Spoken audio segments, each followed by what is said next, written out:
Hello friends, कैसे हैं आप लोग। आज कोई टॉपिक स्टार्ट करने के पहले आपको मैं एक कहानी सुनाता हूँ। बहुत ही अच्छी और इंटरेस्टिंग स्टोरी है जो आपकी लाइफ से रिलेटेड है। वो स्टोरी है, एक बार एक पिता और एक बेटा। पिता बहुत बूढ़े होते हैं और उनका बेटा उनको एक होटल ले जाता है कुछ खिलाने के लिए। पिता इतने बूढ़े होते हैं कि वो कुछ खा नहीं पाते खुद से, वो खुद खिलाता है।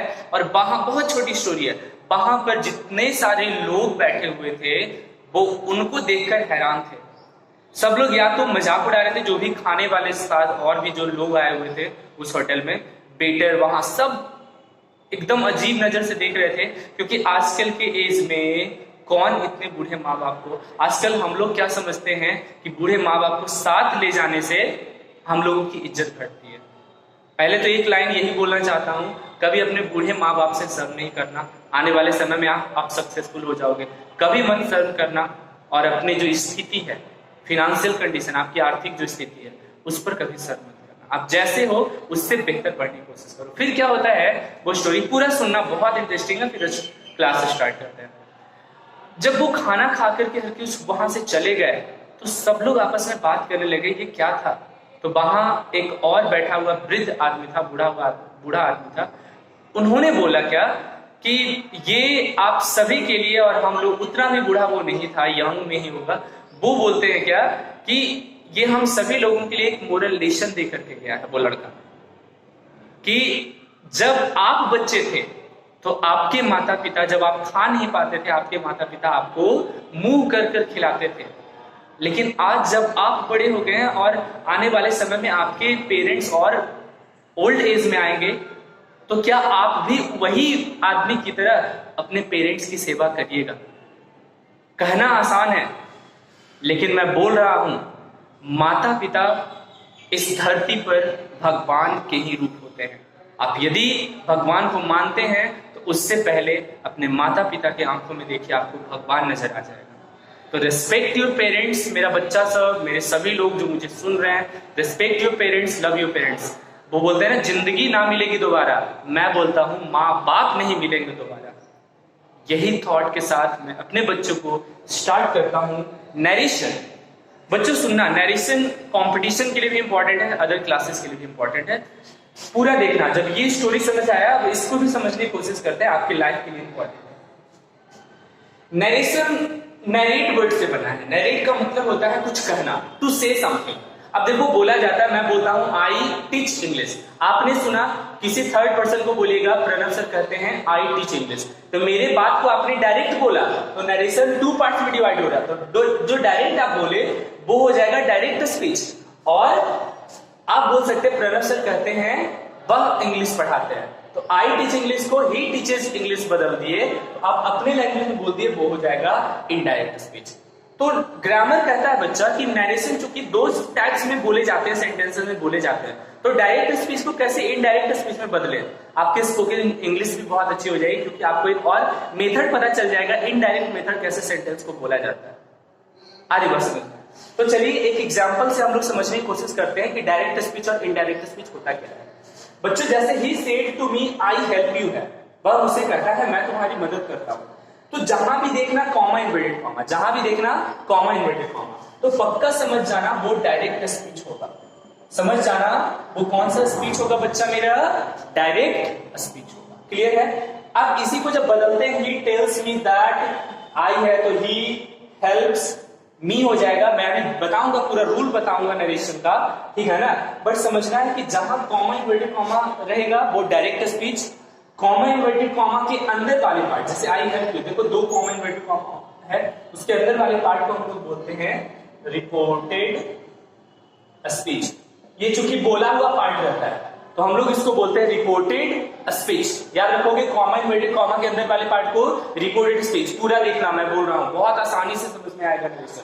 और कॉमा इन्वर्टेड कॉमा की ये जो हो गया पार्ट, वो पूरा बाहर वाला पार्ट है। तो कॉमा इन्वर्टेड कॉमा के बाहर वाले पार्ट को हम लोग बोलेंगे reporting speech. Comma inverted comma के बाहर वाले पार्ट को रिपोर्टिंग स्पीच। अब इसमें जो वर्ब पाया जा रहा है, बहुत सारे टीचर बताएंगे यहां पर इसको रिपोर्टिंग वर्ब, बट मुझे बताना है ये रिपोर्टिंग स्पीच होता है। बच्चा, ये जो वर्ब है वही होगा ना रिपोर्टिंग वर्ब, समझ पा रहे हो। तो ये हो जाएगा रिपोर्टिंग वर्ब। ये पूरा रिपोर्टिंग वर्ब कैसे होगा? वर्ब करने का मतलब वर्ब होना चाहिए पूरा, ही तो प्रोनाउन है, वर्ब सिर्फ सेज है।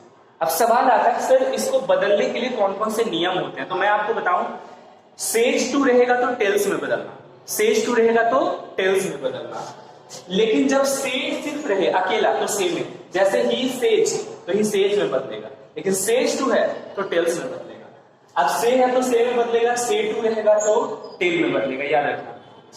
से, सेड, सेज तीनों अकेले रहे तो सेज, सेज, सेड में ही बदलेंगे, लेकिन रहे सेज टू तो बदल देना टेल्स, रहे से टू बदल देना टेल, रहे सेड टू बदल देना टोल्ड, और टेल, टेल्स, टोल्ड के बाद टू का यूज नहीं होता है, डायरेक्ट ऑब्जेक्ट आएगा। अब जरा थोड़ा सा हम लोग समझने की कोशिश करते हैं। तो ही सेज टू को बदलेंगे बच्चों तो बदल जाएगा टेल्स, अब किसको? मी। क्लियर है? अब जरा समझते हैं, यहां पर आगे comma, inverted comma, comma inverted comma को बदलने के लिए दैट का यूज करते हैं। नॉर्मल सेंटेंस में बच्चों कॉमा इन्वर्टेड कॉमा को बदलने के लिए दैट का यूज करते हैं, तो यहां पर हम लोग दैट देंगे। क्लियर है? अब यहां पर आई, यहीं से होता है पर्सन। देखो नरेशन में 3 रूल होता है बच्चा, जो आप लोग को पढ़ना है, मैं डिटेल्ड बताऊंगा। आप लोग का सपोर्ट चाहिए, प्यार चाहिए, सब्सक्राइबर्स और ज्यादा आप लोग शेयर करो, सब्सक्राइबर्स बढ़े, ताकि मैं लाइव भी आप लोग के पास आऊं, मैं पढ़ाऊं। सुनना मैं क्या बोल रहा हूं, मैं बोल रहा हूं बच्चा लोग, हाँ 3 मेथड्स होते हैं, 3 रूल्स होते हैं चेंज करने के, डायरेक्ट स्पीच को इनडायरेक्ट स्पीच में बदलने के, और कंपटीशन में भी यही पूछा जाता है, हर जगह यही पूछा जाता है, आप लोग की क्लास में पूछा जाता है। पहला मेथड है change of person, first method is change of person, बोलो मेरे साथ, change of person. Second method क्या है? चेंज ऑफ टेंस, बोलो change of tense. And third method है change of other parts of the speech, other parts of the speech. अब देखना ना, आई ही में बदल गया तो ये पर्सन का चेंज है, तो अब सवाल है बच्चों पर्सन क्या होता है? चेंज ऑफ पर्सन हम लोग जानने की कोशिश करते हैं, ठीक है? मैं थोड़ा सा इसको मिटाता हूं, आप लोग तब तक रिकॉल करके रखोगे कि नरेशन 2 पार्ट्स के। अब एक चीज जानते हो, एक जगह और मैं स्टोरी बता रहा हूँ, बड़ा फनी स्टोरी है, बट ये रियल स्टोरी है, मेरे साथ रियल हुआ है। क्या होता है, मेरे पिताजी बहुत विद्वान आदमी, बहुत अच्छे इंसान है और इंग्लिश बहुत अच्छी है उनकी, तो वो मुझे पढ़ा रहे थे और बोल रहे थे क्या, नरेशन जल्दी उन्होंने बताया और बोला कि narration Oxford current English grammar एक ट्रांसलेशन का बुक है, उसमें से बोले क्या कि वो बना कर आना, पूरा सुना, ये भी मजेदार स्टोरी है, पूरा बना कर आना। बोला ठीक है बना लेंगे, कुछ समझ आया नहीं था, डर के मारे पूछता भी नहीं था, बट बहुत अच्छी टीचर है, जबरदस्त टीचर है, मैं बच्चा था उतना उस समय समझ नहीं पाता था, ठीक है। अब क्या हुआ, वही मुझे पढ़ाया है नरेशन, ठीक है, मैं उन्हीं से सीखा हुआ हूं। तो वो बोले, अगले दिन ट्यूशन होता था उनका, तो अगले दिन गए, बोले बना कर लाया, हम बोले नहीं। मुझे क्यों नहीं बनाया, धाड़ धाड़ लगा मुझे, ठीक है ना, आप समझ पा रहे हो। उसके बाद मुझे बोलना पड़ा कि मुझे दिख ही नहीं रहा है कि नरेशन लिखा हुआ कहाँ है। तो पापा बोले देख बुक ला, ऑक्सफोर्ड करेंट इंग्लिश ग्रामर का जो इंडेक्स होता है ना शुरू में, उसमें लिखा हुआ था डायरेक्ट एंड इनडायरेक्ट नरेशन या डायरेक्ट एंड इनडायरेक्ट स्पीच। अब मुझे समझ में आया, पापा बोले यही तो है, तो मैं कहा पिताजी वो नरेशन आप पढ़ाए थे, ये डायरेक्ट और इनडायरेक्ट स्पीच थोड़ी पढ़ाए थे, शॉर्ट कुछ समझ आया नहीं। तो बच्चा ये कंफ्यूजन में मत रहना, डायरेक्ट नरेशन डायरेक्ट स्पीच और इनडायरेक्ट नरेशन इनडायरेक्ट स्पीच दोनों सेम बात है, वो नरेशन का ही पार्ट है। अब चलते हैं, उम्मीद है आपको ये रियल स्टोरी है मेरे साथ, ठीक है। समझते हैं बच्चों पर्सन, चेंज ऑफ पर्सन। उसके पहले हम लोग पर्सन बताने की कोशिश करते हैं। क्या बताएंगे बच्चों? पर्सन। पर्सन इंग्लिश में 3 टाइप्स के होते हैं, मेरे को देखना और पूरा देखना, समझना। Person, how many parts are there of person? 3। पहला होगा फर्स्ट पर्सन, फिर दूसरा सेकंड पर्सन, तीसरा थर्ड पर्सन। याद रखना ये सब जो होता है ना, I, we, you, he, she, it, name, they, यही सब पर्सन है। तो याद रखना फर्स्ट पर्सन में आएंगे, याद रखना फर्स्ट पर्सन में आएंगे आई और बी, और इनका पूरा पार्ट्स।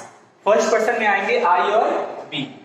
सेकंड पर्सन में आते हैं यू, सेकंड पर्सन में आएंगे यू, और याद रखना थर्ड पर्सन, पूरा याद रखना, थर्ड पर्सन में आते हैं ढेर सारा, ही, सी, इट, नेम और दे। मेरे साथ याद करो, फर्स्ट पर्सन में कौन कौन आएंगे, आई और बी, याद रखना फर्स्ट पर्सन में कौन कौन आएंगे, आई और बी, सेकेंड पर्सन में यू, थर्ड पर्सन में ही, सी, इट, नेम, दे। अब मैं पूछता हूं जरा कंफ्यूज करके, माइन कौन पर्सन है, माई कौन पर्सन, बताओ, आवर कौन पर्सन है, आवर्स, तो भाई बी का ही पार्ट है ना आवर, आवर्स, आई का ही पार्ट है ना माई, मी, माइन, तो जब आई फर्स्ट पर्सन है तो माई भी फर्स्ट पर्सन होगा, तो कंफ्यूजन के लिए आप समझ सकते हो, ठीक है ना। ये कंफ्यूज आपको करेगा लोग, अब बोलेगा योर कौन सा पर्सन है, बोलेगा सेकंड पर्सन है, क्योंकि यू ही सेकंड पर्सन है तो योर भी तो सेकंड पर्सन होगा, योर्स भी सेकंड पर्सन होगा, समझ रहे हो।